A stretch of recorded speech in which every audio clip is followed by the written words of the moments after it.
Good afternoon, everyone. We are ready to begin. Okay, so first of all, I'd like to tell you guys thank you for being here. This is the last week of digital literacy, the last time we'll be together here live, and I really appreciate you guys taking the time to revisit with us in week 4 after coming to see us during week 1.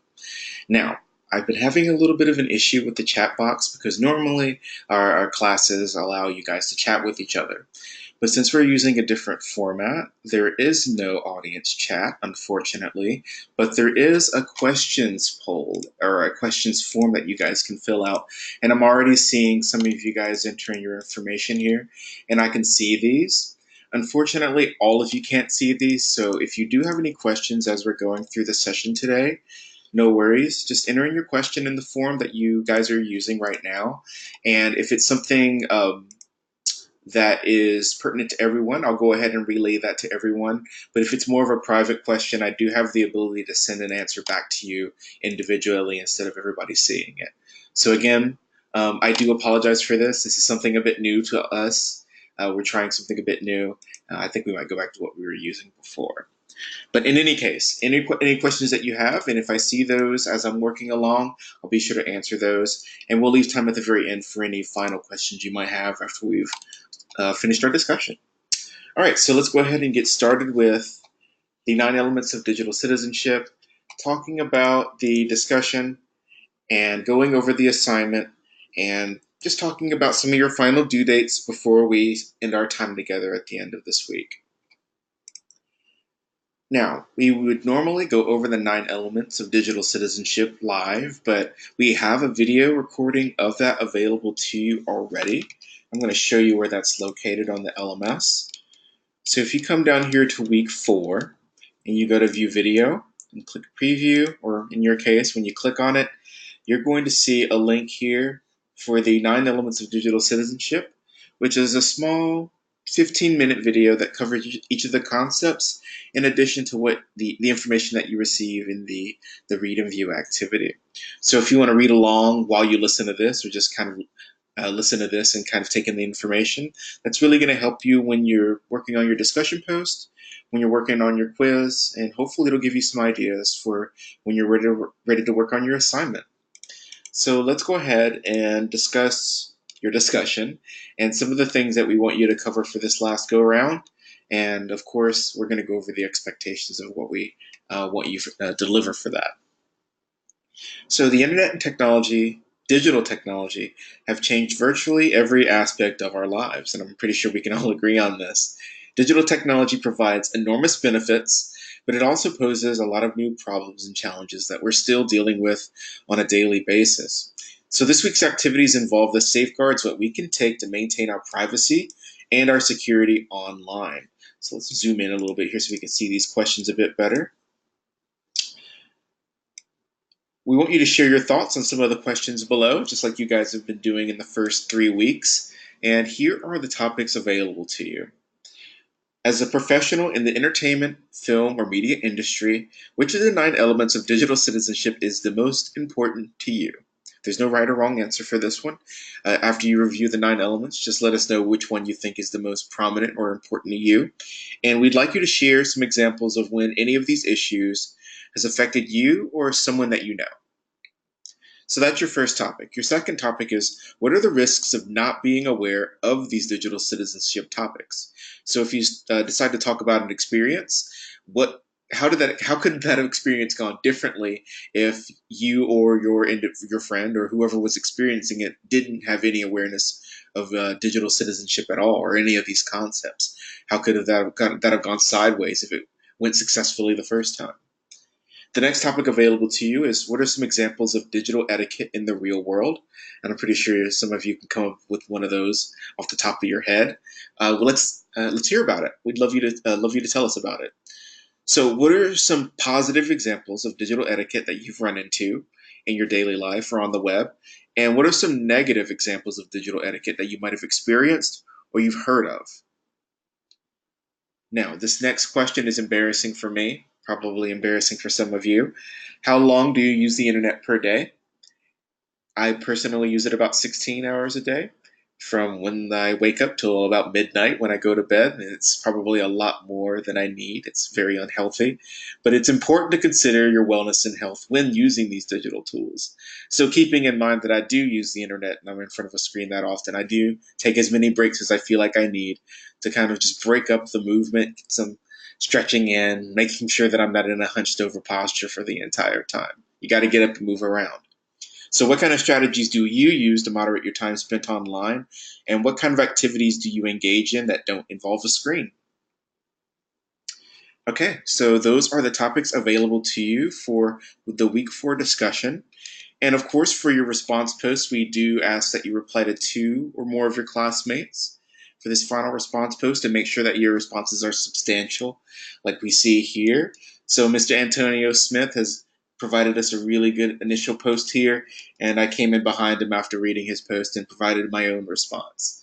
So, make sure that it's substantial, make sure that you ask questions, make sure that you relay any sort of experiences that you think might be helpful to the person that you reply to. And of course, this is the discussion rubric that we're going to be using when we assess you. So make sure that this is your checklist for excellence and that everything that you submit for your final discussion post this week falls in this exemplary column. You want to make sure that your post is relevant and addresses all the topics.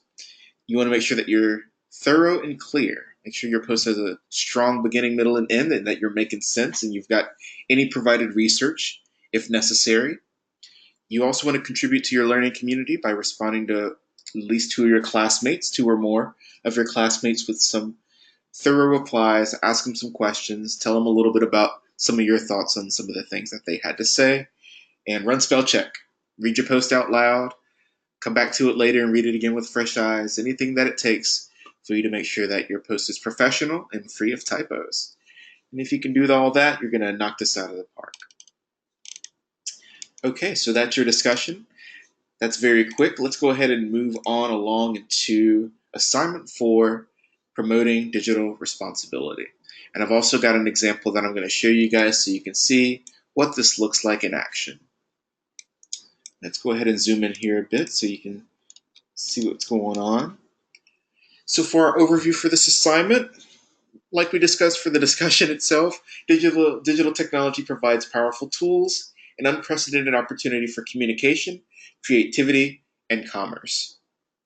However, digital technology can also be used in negative and harmful ways, and it's important to know and learn how to be a good digital citizen and how to safeguard your privacy and security online. And this information is helpful for you guys, but it's also helpful for your nieces and nephews, your little cousins, maybe your baby brother or sister, or perhaps one of your older relatives that might be taking this journey along with you, but maybe going at a slower pace, or maybe they're being introduced to the technology for the first time. There are a lot of people out there that prey on people who are young and using the internet for the first time and might not have that experience, and people who are also using the internet for the first time and might not know some of the pitfalls or scams that might be out there online. And you don't want to have one of your relatives lose all of their money just because they didn't know what they were doing. So this is not only an opportunity for you to learn about these concepts, it's an opportunity for you to share this information with your loved ones, the people close to you, so that they can also be informed. We're all in this together. Anybody with a smartphone, tablet, a computer, an Xbox, or a PlayStation, doesn't matter. All of those are computers. They're all part of the same digital community, overall digital community. And it's really important for us to protect ourselves no matter what we're using online. Just like you would protect yourself in the real world, you want to make sure that you have that same sort of caution in the digital world. All right, so here's what you're going to need to make this happen. You want to consider how you as a professional in the media and entertainment industry could raise public awareness to create a positive impact among a specific group of people regarding an important aspect of digital responsibility, such as, and I'm going to zoom in here one more time so you can really see this up close. Now, some of the examples that you're going to see here, by no means are you limited to these. If you want to try something new, if you want to try something out in the weeds or a bit beyond the pale, make sure that you email or message your instructor, just letting them know what your topic is and what your intentions are.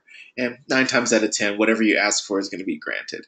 But if you're unsure, it's always helpful just to ask. So we've got online privacy here, we've got digital distraction, we've got the environment and societal impact of technology, and we've got health and technology. So these are just a basic set of examples, but if you want a couple more, I've got a link for you guys here, and that's available in the instructions. I wish I could link it in chat so everybody could see it at the same time. In fact, let me try that out. I'm going to try something here. So I'm going to see if I can send this to everyone. If you guys got that message, hopefully you can click that link, or at the very least you can copy and paste that link to make it a little bit easier for you. But again, it is available right here within the instructions. So in case you don't have any inspiration and the examples here don't inspire you either, we do have a website for you that has some deeper dives in those same overall topics like digital distraction. There are a couple of examples here. Online privacy, we've got a couple of examples here, and so on. And by no means are you limited to this list either. If you want to do a Google search, do your own research and come up with something, whatever you come up with, just let your instructor know if it's something that you might be unsure about, and we'll help make sure that that's sorted out for you. Okay, so after you've selected your topic and that's complete, here's what you're going to do next. Oh, I see that Marcus got the link. Awesome, thank you. Hopefully everyone got that. So after you've done your topic selection and you've come up with the topic that you want to use and you're sure about it, you're going to conduct your own additional research about that topic, and you're going to create a community public service promotional piece. And you've got a couple of different avenues for what you might want to create. You can create a poster, billboard, print, or online display ad. And I'm going to stop right here. By no means does it have to look like a professional billboard or professional ad or professional like online banner or anything like that. If you guys want to get creative and make it look like the legit real thing, go for it. If you just want to put something together that works for the assignment, that's okay too. Just make sure that you do exercise some of your digital tools, that you get creative with it, and you have fun with this. You've got a couple of days. It's Tuesday now. It's due on Sunday. You've got a little bit of time to have some fun with this if that's something that you want to do. We love seeing the submissions for this assignment because a lot of our students really do tend to get creative. So definitely take that opportunity for yourself.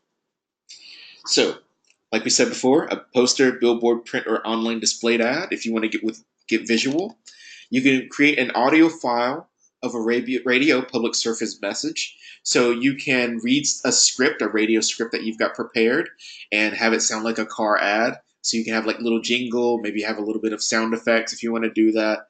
But it doesn't have to be that fancy. It can be simply someone reading the information if that's what you want to create. You can also create a storyboard for a short public service video or film. So if you're an artist and you want to draw, you can just make a couple of different frames, like just boxes, and then you can show us what happens in each scene from start to finish. That's not something that you actually like to film. You can just show us a plan of what your film or your commercial or your short feature would look like, and that would be the requirement for that one. And then the last one is a short public service video message. And I've got an example of what that looks like here.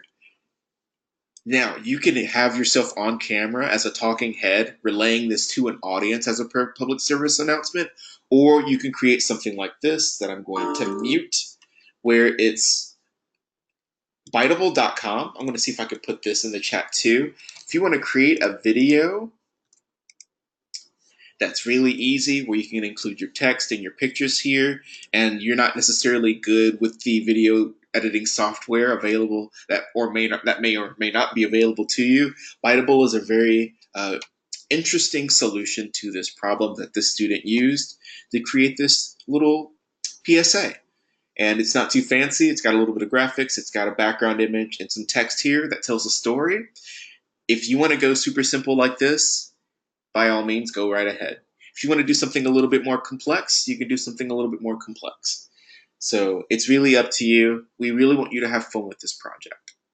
So that's the student example I have for you. Let's go ahead and move forward a bit to the creation process before we talk too much about the overall expectations. So what we want to have you do is create and develop your promotional piece using the software of your choice.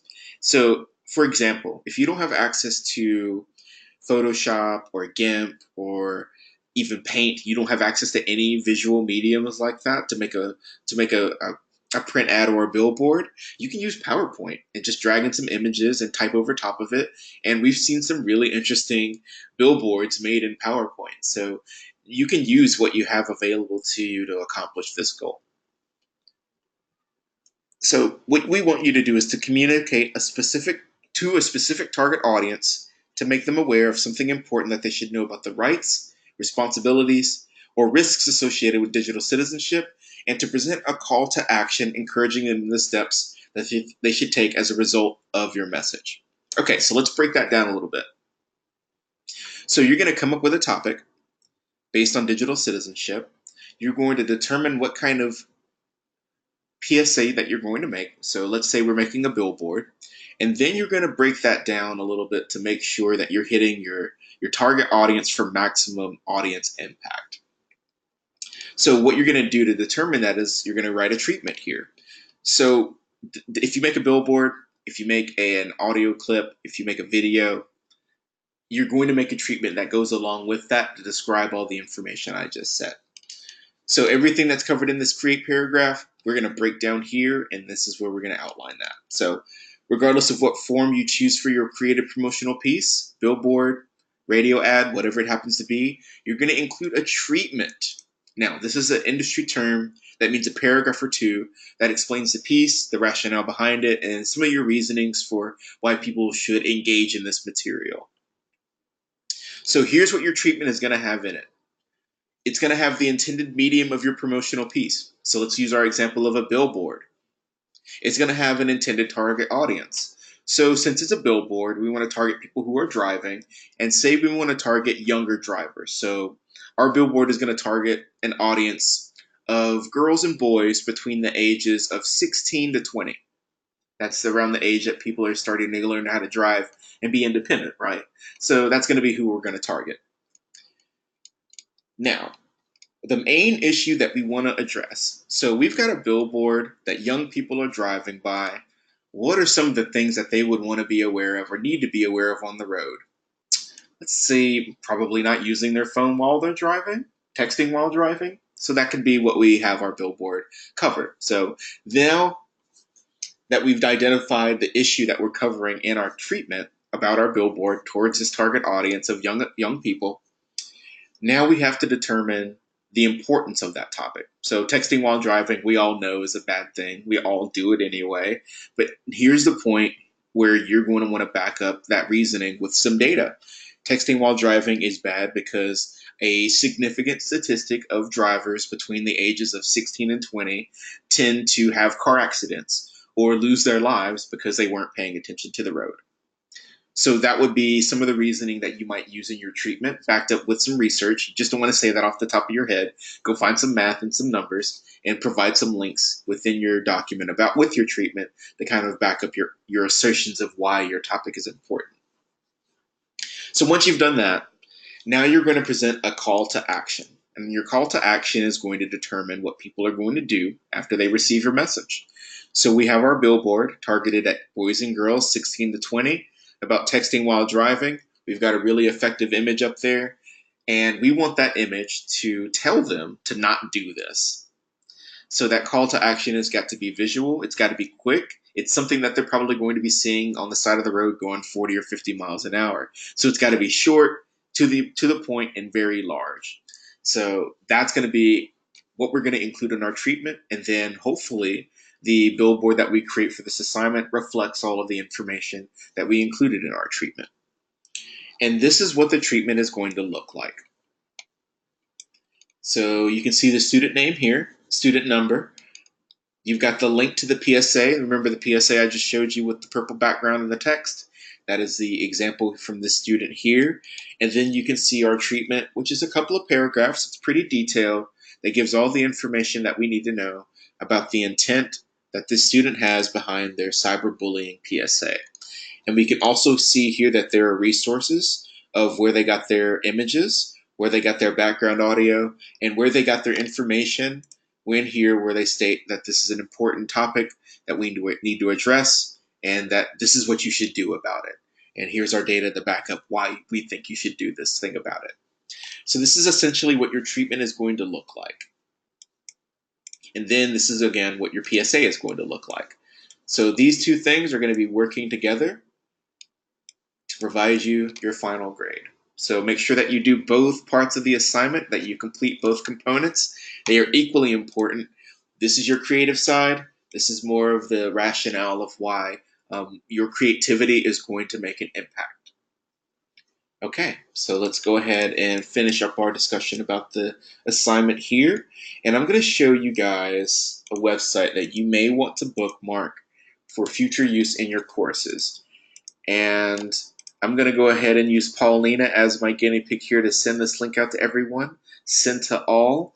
Hopefully you guys got that link. It is search.creativecommons.org.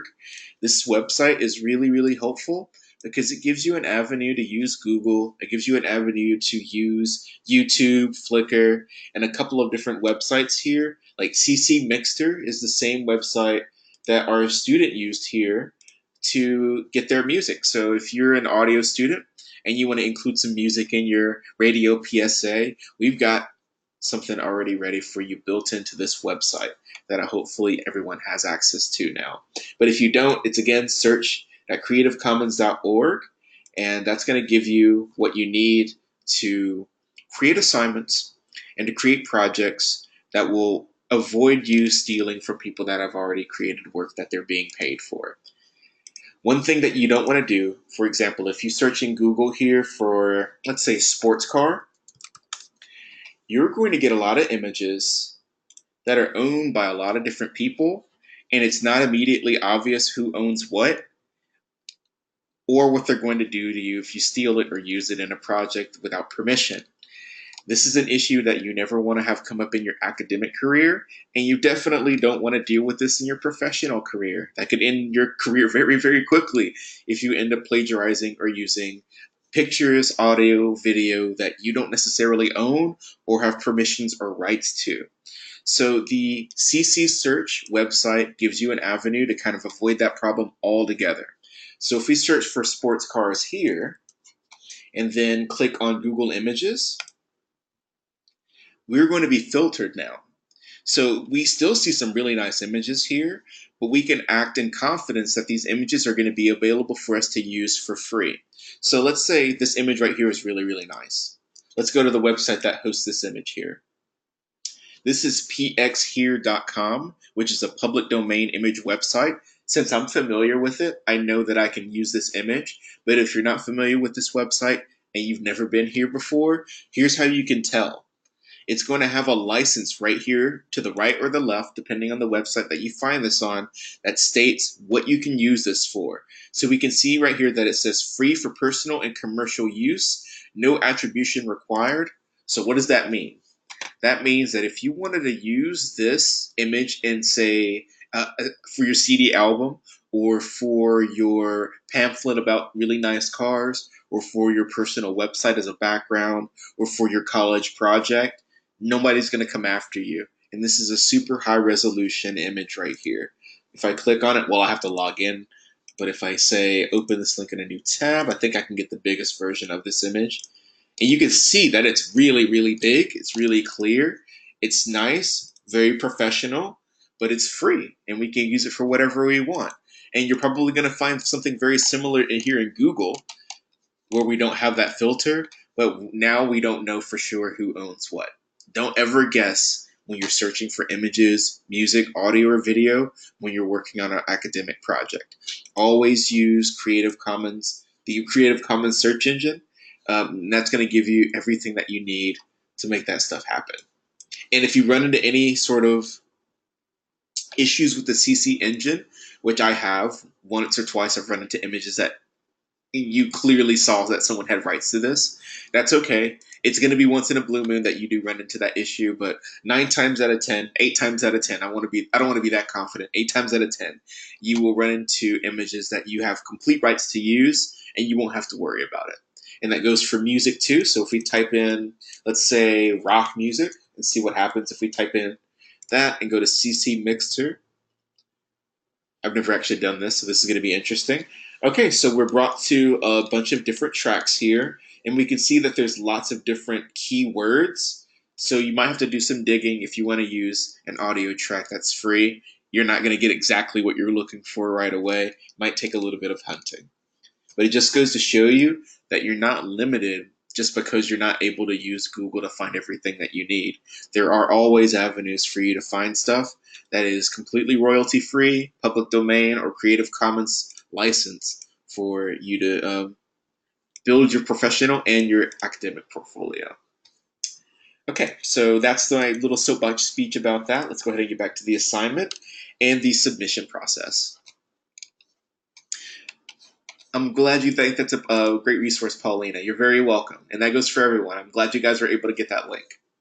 All right, so for the submission process, you're going to include your name and student number with your submission, just like we saw in our example right here. So if we scroll up, we can see our student name and example, or student name and number in the example. And let's go over those requirements a little bit further. All right.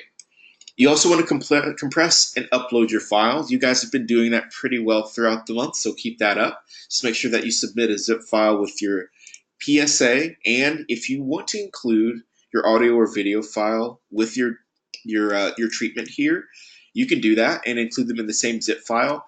Just keep in mind that if your video or audio clips are big, if they have a large file size, it might take a while to upload, or the upload might fail. So do not wait till the last minute to upload your assignment, or conversely, go ahead and do something like this student did here, where they created a video, or you can upload your audio or video to YouTube and send us a private link or an unlisted link within your document so we can click that and go straight to your video, rather than you having to wait and upload and maybe have it fail and then try again and then reach out to your instructor. If you're not sure if that process will work for you, or if your files end up being really big, just go ahead and upload it to YouTube, or I'll upload it to another file sharing website and send us a link.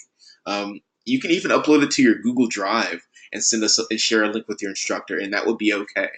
So just make sure that you're aware of that, and don't wait till the last minute if you're uploading a big file.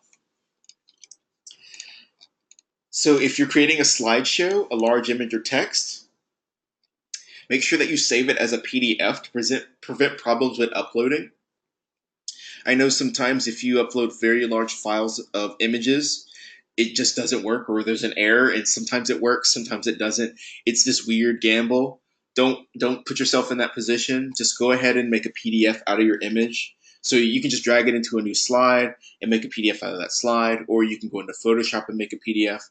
Again, that's going to be up to you depending on what you want to use. And if you have any questions about that process, make sure that you reach out to your instructor, and we should be able to help you out with that.